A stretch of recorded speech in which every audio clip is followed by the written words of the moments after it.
Welcome back to the Graham Stephan Show. So things are getting kind of wild over at the YouTube channel CNBC Make It, because lately they've been doing these videos where they showcase where people are living, and they've slowly started to push the boundaries of what's normal. Then they hit us with this video here. It's titled "Living in an Airplane in the Woods for $370 a month. Wait for it, unlocked." And first of all, I'm thinking, how on earth do you just set up a home inside of an airplane in the middle of the woods? Did this plane just crash there and you just happened to take over and turn it into something? There's no way you moved this by yourself. So we gotta hear all about it. As soon as you hit the like button and subscribe, we're closing in on 1 million subscribers. So if you wouldn't mind giving it a gentle tap, that would mean the world to me. Thank you so much. And now, let me show you this video. If you're successful, they're sort of half perfect and the best you can hope for. But with a jetliner home, there's precious little disadvantage. I never really perceive any downside. That said, it's a salvage jetliner. It was hardly the perfect execution. How do you get a salvage jetliner for $370 a month? I feel like I would just buy one. Now let me buy a jet and just, I don't know, turn it into a studio or something like that. You would think that even just the parts of this, if you broke it down, would be worth like 50 to 100 grand, right? For an airplane, those things are expensive. My name is Bruce Campbell. I'm 73 years old, and I live in a Boeing 727 jetliner. Bruce Campbell, the actor? That's not Bruce Campbell. That's a different Bruce Campbell. I'm an electrical engineer. I'm a classic nerd. I'm a circuit design engineer. I no longer work for income, but I'm as active as ever, as best I can judge. Wow. Oh my gosh. Who purchases a salvage jet? Oh my gosh. $19.99 for $100,000 in cash. Now the crazy thing about this is that in $19.99, you'd be able to buy like a pretty decent house for $100,000 in cash in most of the US. Now property values are crazy. Now the thing is, had you gone back obviously in time, that house would be probably worth, I don't know, 600 grand. I don't know how much the airplane is worth. Now obviously, you have to want to live in an airplane to go and buy a salvage airplane, but dollar for dollar, you'd probably be better off just buying real estate. But you got to hand it to him. This is unique. Imagine moving that though. Some company buys the land around you and wants to develop it. It's like, oh, you got to move your airplane. You can't just park that on a street somewhere like you can with like a mobile home or like a van or anything like that. This just seems daunting. And when you live in a structure like this, you feel a little more dignified, you feel a little more fulfilled with your life. And if you're an engineer or a scientist or anyone who appreciates the elegance and beauty of aerospace technology, it's just a happier place to live. See, this is something you have to do when you're single. I can't imagine you having a spouse or someone hey, honey, the plane's leaking from over here. Do you like to go out? It's a terrible impression, but I'm just saying, this is something you do with yourself and a dog. And it's like finding someone else who's on board, pun intended, with something like this, be difficult. All right, so he's paying property taxes, so obviously he owns the land. $100 to $250 a month towards electricity. Not bad. I'm surprised he wouldn't do solar and be completely off the grid. It's just a simple futon sofa, but it serves as my bed, and also, especially during the winter, my working surface, because it's warm, and most of my real work is simply on the laptop. Yeah, look, he's bundled up here. I mean, I don't know about the insulation in a plane like this. From probably the 80s, if it's salvaged, it's an older plane for sure, but it appears as though it gets really cold in the winter and probably really warm in the summer.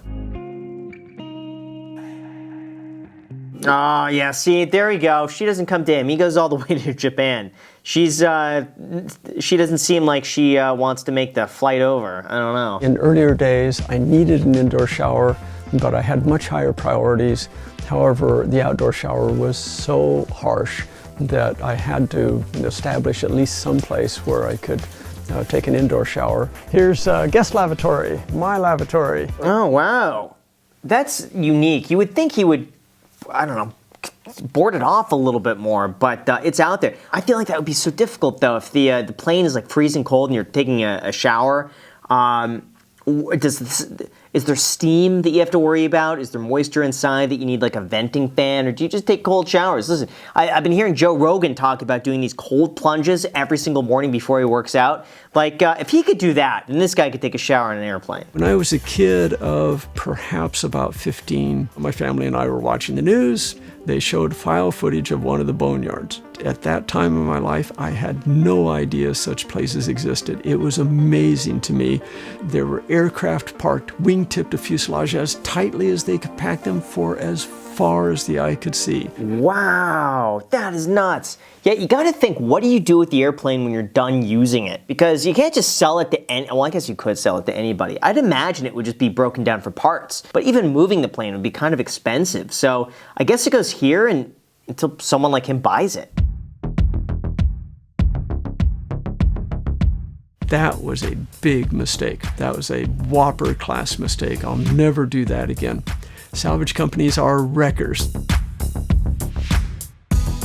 Wow, the cost of the plane went from $30,000 to $100,000. How? I feel like you could just call up one of these places and just ask for an airplane and they'd be glad to sell it for you as long as you arrange your own transport. This aircraft was all tourist class. There was no business class, no first class. It was tourist from flight deck all the way to the tail. And so the few seats I've retained are tourist class seats because that's all she had.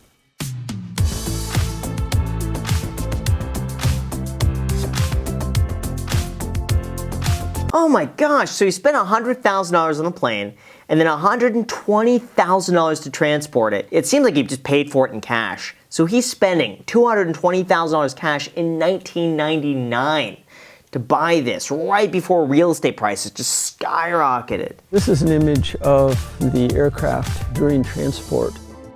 We started at midnight from the Hillsborough Ferry Complex and then weaved our way through downtown Hillsborough with just literally centimeters to spare. How do you do that? Imagine the permits needed to take an airplane down the street without damaging anything, the insurance cost on that.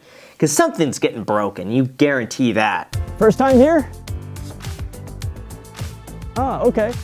How do I say hello in Italian? I forget. Ciao. Oh, of course, ciao, ciao. Imagine he could make a killing from this. He could make a ton of money from this if he just turned it into an Airbnb. Just imagine, do TikToks on this. Yo, I just stayed on an airplane for $500 a night. He could make so much from this. I needed to support the aircraft in such a way that I could levitate the left landing gear, remove all the old material. I put a lot of it back in, but I restructured it in such a way that the rotting elements are on the outside or discarded, and rebuilt the structure. It's good physical work.